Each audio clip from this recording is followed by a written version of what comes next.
Ketemu lagi sama Mimin di berita terkini MotoGP.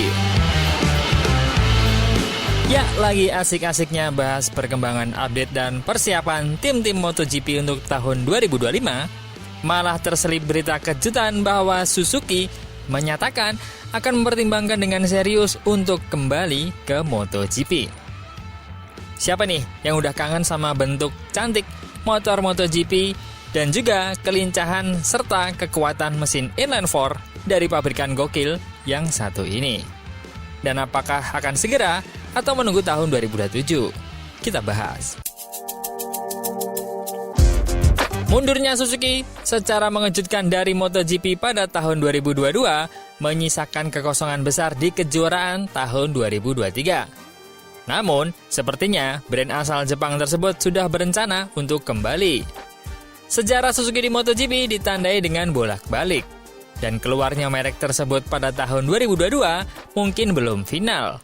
Toshihiro Suzuki, presiden perusahaan, baru-baru ini menyatakan bahwa pabrikan secara serius mempertimbangkan untuk kembali ke kelas Premier.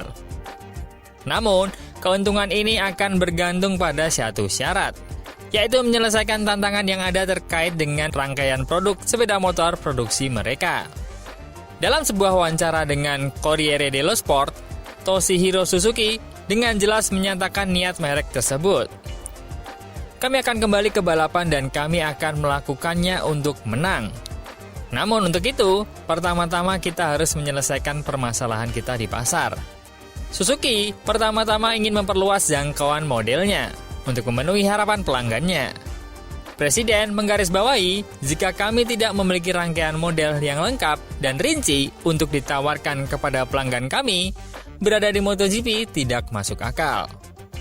Dalam artian, masuk ke MotoGP adalah bukan hanya sebagai partisipan saja, namun juga sebagai ajang marketing Suzuki. Ini adalah hal yang sudah umum karena semua pabrikan juga membuat ajang balap ini menjadi ajang promosi terbaik.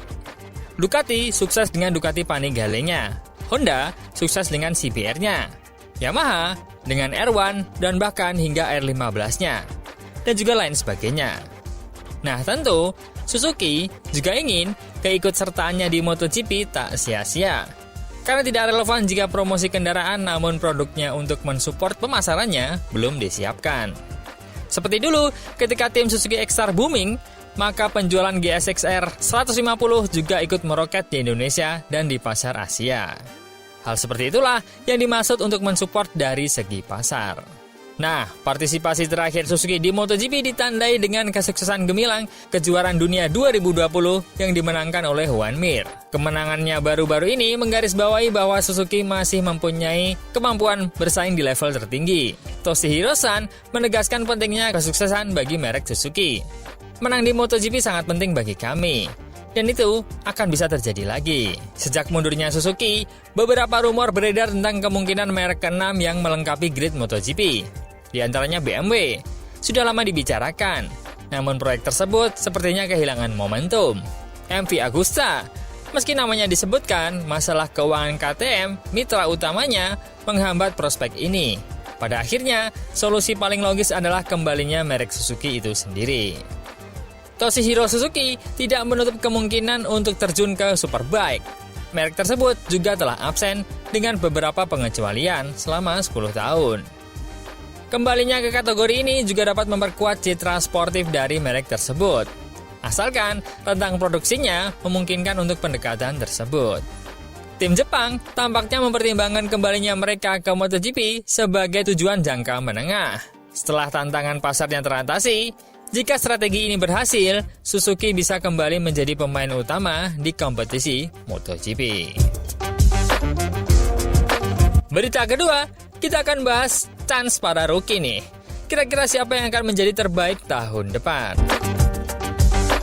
Kita mulai dari Somkiat Chantra dulu.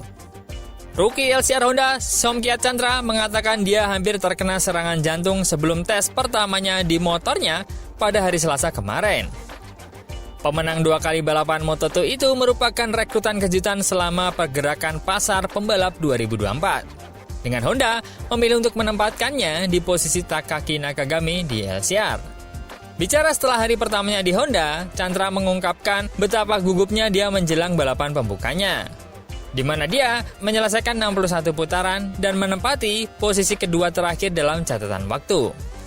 Yang pasti, sebelum saya naik sepeda, saya merasakan begitu banyak hal, seperti hampir terkena serangan jantung sebelum saya harus naik sepeda. Ketika saya menaikinya, saya berkata, sekarang kita akan mencoba mempelajari sepedanya, dan juga apa saja yang bisa dilakukan oleh motor ini. Fokus utama Chandra dalam tes pertamanya adalah mempelajari ban Michelin dan rem karbon, karena di Moto2, bannya menggunakan Pirelli dan juga rem baja. Pembalap Thailand itu juga mengatakan dia terkejut saat pertama kali menarik gas pada RC213V dan mengerem di ujung lintasan lurus yang memberinya gambaran nyata mengenai kecepatan motor MotoGP. Saat saya memasuki lap keluar, saya mencoba sedikit tenang saat menginjak rem dan juga menarik gas. Namun, saat saya mengerem dan mengangkat kepala, kecepatannya sangat tinggi. Tapi, putaran demi putaran, kecepatan saya semakin membaik. I try to go full gas on the straight. When I on the skin was okay, the speed was okay. But when it start to go up, I say, wow, the bike was super fast. Nah, naik Honda saja, yang notabene masih menjadi yang sulit bersaing di belakang, rasanya sudah begitu kencang. Bagaimana dengan penantang serius mesin Ducati, yaitu Aprilia? Sang juara dunia Moto2 Ai Ogura mengakui dia gugup berbagi lintasan dengan bintang-bintang top MotoGP dalam tes pertamanya untuk Trackhouse Racing pada hari Selasa di Barcelona. Ogura melakoni debut MotoGP pada hari Selasa kemarin, di mana dia menyelesaikan 86 putaran menggunakan RSGP spesifikasi tahun 2024. Dia mengakhiri hari di posisi kedua dari 3 pemula di posisi kedua 1, meski sempat mengalami sedikit masalah di tikungan 2 pada jam-jam pembukaan sesi. Ketika ditanya apakah perbedaan terbesar antara Moto2 dan MotoGP, dia menguraikan cara dia perlu menggunakan gas untuk menstabilkan motor sebagai hal utama yang harus dia pahami. Dia juga mengatakan kelemahan terbesarnya saat ini adalah masuk dari sudut. Mungkin saat menarik gas, menjaga motornya tetap tenang dan berakselerasi dengan baik adalah bagian tersulit bagi saya. Agak berbeda dengan Moto2. Pertama-tama, saya perlu memperbaiki pengereman. Semua bagian awal, dan saat saya mengerem hingga saat saya menyentuh gas, saya perlu memahami lebih banyak lagi, dan disitulah tempat yang ingin saya perbaiki terlebih dahulu. Wah, nampaknya sang juara Moto2 ini lebih siap dibandingkan Somkhiat Chandra. Gimana dengan rookie yang naik motor terkencang saat ini, Ducati?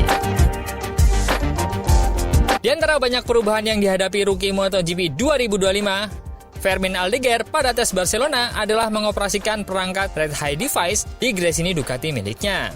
Menurunkan bagian belakang saat keluar di beberapa tikungan lambat merupakan fitur unik dari teknologi kelas utama. Saya mulai menggunakan sejak putaran pertama karena saya berkata, saya harus otomatis menggunakan benda ini. Langkah pertama sangat gila karena terkadang saya berhasil. Tapi terkadang saya tidak berhasil membukanya, jadi saya berada di tikungan dengan motor masih tertunduk.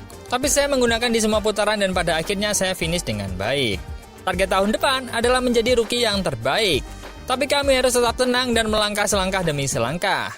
Selain perangkat Red Eye Device, Aldeguer juga mempelajari dengan ban Michelin dan juga rem karbon selama 58 putaran di GP24 yang memenangkan gelar. Saya harus lebih banyak memperbaiki gaya saya dengan motor. Saya rasa belum saatnya memikirkan pengaturan.